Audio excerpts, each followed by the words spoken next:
This is Optimal Work Daily, episode 1352. Does working smarter rather than harder really work?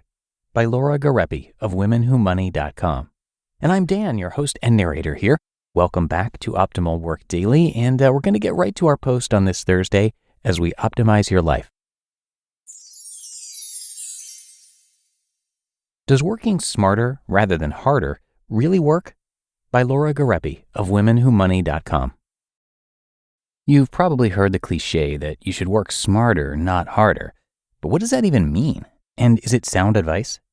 In this article, we'll show you how to apply this old adage to your life in a meaningful, productive way. But first, let's explore the ideas and images each way of working has conjured up historically. The perception of working harder. When the phrase was coined, working harder got equated with blue-collar folks toiling away in factories or trade jobs. It was manual labor that relied primarily on the use of the body and generally involved long hours. The work was hard because it was backbreaking and tiring. The perception of working smarter. On the other hand, working smarter was associated with white-collar professionals filling roles in offices. The work was mostly sedentary, relied primarily on the use of the mind, and typically involved a shorter, set schedule. The work was smart because it didn't take the same harsh toll on the body and afforded the worker more time for leisure. Reframing those beliefs. If this all sounds somewhat ridiculous and antiquated, that's because it is. Yes, working in a factory for 12 hours a day will be more physically taxing than sitting at a computer for 8, but the old notion of working hard doesn't factor in the mental fatigue that comes with using your brain all day. And the limited beliefs surrounding working smart don't account for the fact that you can work hard in an office. It's therefore important for us to change our mindset and more accurately define working hard and working smart. For our purposes, working hard is all about your work ethic. It's applying yourself fully to a task and seeing it through to completion. Working smart, on the other hand, is all about efficiency.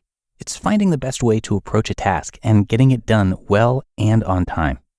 Why not strive for both? Based on these definitions, working hard and working smart aren't restricted to any vocation type. In fact, people in all professions should ideally strive to do both simultaneously. Efficiency and effort complement one another and result in a high level of achievement. Working smart prevents you from working unnecessarily hard. When you apply tips and tricks to make the work easier and more streamlined, you'll save time that you can reallocate to other projects. You'll get more done in fewer hours, and your effectiveness will drive your overall progress further and faster. A word of caution.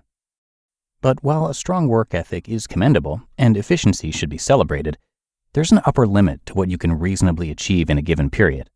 Research has shown that employee effectiveness typically decreases after 50 hours of work in a week. Depending on your situation, that number could be even less. So after getting a project done ahead of schedule, take an honest look at what's left in your tank. You need your energy for much more than just your work. If your reserves are low, try to earmark some of your newfound extra time for leisure if possible. Doing so is still working smart because you'll be able to approach your job with a fresh pair of eyes, a rested mind, and a renewed resolve. How to work at your best. The whole work harder versus work smarter debate is really just a discussion on how to work at your best and benefit your organization or business the most. But as we've seen, a combination of effort and efficiency is the best bet. Here are a few best practices. 1. Learn and fully utilize the technology available to you to refine work processes. 2. Use your creativity to come up with new solutions for nagging problems and bottlenecks in your job. 3. Resolve interpersonal conflicts at work whenever possible, as friction can impact your productivity. 4. Have a short list of prioritized must-dos every day to avoid being overwhelmed by the bigger picture and keep you focused. 5. Block off periods for deep work in your schedule so you can accomplish tasks without interruptions. 6. Take breaks during the workday to stave off fatigue, boost your mood, and keep your efficiency high. And 7. Revisit the company mission or your reason for working in general often to maintain your motivation and work ethic. By implementing these tips at your workplace, you should achieve the new ideal, working hard and working smart. So let's take a closer look at how you can apply these hacks to your current role. 1. Utilize technology. Chances are your company invests in technological advances designed to make work somehow easier. Make it your mission to learn and use any software or tool that can make you more efficient and effective. Let's say your office recently implemented a web-based customer relationship manager. You should stop taking notes on paper or recording details in a spreadsheet and start documenting every customer's journey in the new system. That way, you and the rest of the team have easy access to the same information, translating into less back and forth between employees and better service for customers. 2. Be creative. We're willing to bet there's at least one nagging problem at your work. Perhaps the flow of work always gets stuck in one department, or there's a redundancy in a process you're required to use every day. Take the initiative, in other words, working hard, to creatively develop a solution that improves operations. Working smart. 3. Resolve conflict. When you're on edge, it's tough to concentrate on your work.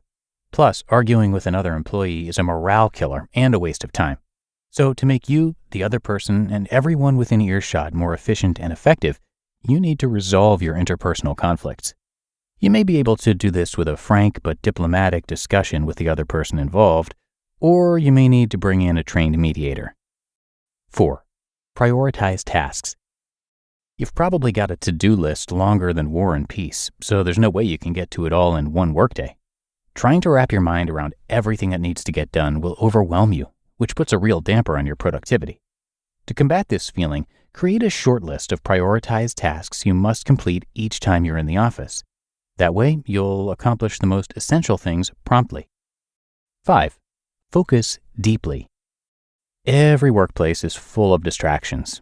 Meetings, phone calls, and impromptu visits or messages from coworkers can all make it difficult to concentrate and get through your to-do list. To fully commit to completing your assigned tasks, you need uninterrupted slots of time. So block off a couple of hours on your calendar, set your phone to do not disturb, and ignore your email.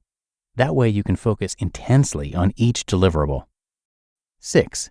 Take breaks. The tips in this article can help you become a productivity machine. But you're still human. Humans aren't designed to work non-stop indefinitely. Trying to push yourself too hard is actually counterproductive. Your mind and body both need a break, even if it's just for a few minutes. So periodically walk away from your work and watch your efficiency soar when you come back refreshed. And 7. Remember why. It's easy to become so entrenched in everyday operations that you forget what you're working towards. When the mission gets cloudy, your resolve drops and your effectiveness suffers. To avoid this, you need to remember your why often. That reminder could be rereading your company's mission statement, or it could mean reflecting on what motivates you to work. Working hard and working smart. That old lingering notion that one way of working is better than the other is a total farce. Working hard and working smart are not at odds with one another. Rather, they operate in tandem to make you a powerhouse of an employee or business owner. Leveraged properly, you'll be more productive and happier too. You just listened to the post titled, "Does Working Smarter Rather Than Harder Really Work?" by Laura Gariepy of womenwhomoney.com. We're driven by the search for better. But when it comes to hiring, the best way to search for a candidate isn't to search at all. Don't search, match with Indeed. Indeed is your matching and hiring platform with over 350 million global monthly visitors and a matching engine that helps you find quality candidates fast. Ditch the busy work. Use Indeed for scheduling, screening, and messaging. 93% of employers agree Indeed delivers the highest quality matches compared to other job sites. One of the things I love about Indeed is that it filters out those incompatible applicants. So when you're hiring, the process is much faster, and you only have to consider applicants that are already likely to be a great fit. And listeners of this show will get a $75 sponsored job credit to get your jobs more visibility at Indeed.com/startup. So just go to Indeed.com/startup right now and support our show by saying you heard about Indeed on this podcast. Indeed.com/startup. Terms and conditions apply. Need to hire? You need Indeed. And thank you so much to Laura for sharing this article today, and also a big thank you to Vicky and Amy, who in addition to being the founders of Women Who Money, are the co-authors of Estate Planning 101, From Avoiding Probate and Assessing Assets to establishing directives and understanding taxes, your essential primer to estate planning, and that is published by Adams Media. So come by womenwhomoney.com to learn a lot more and to find other great articles just like this one. Again, that's womenwhomoney.com, which I have linked for you in this episode's description. But that's going to do it for this episode. I thank you, as always, for being a subscriber or follower. Really appreciate it. And I'll see you right back here tomorrow where your optimal life awaits.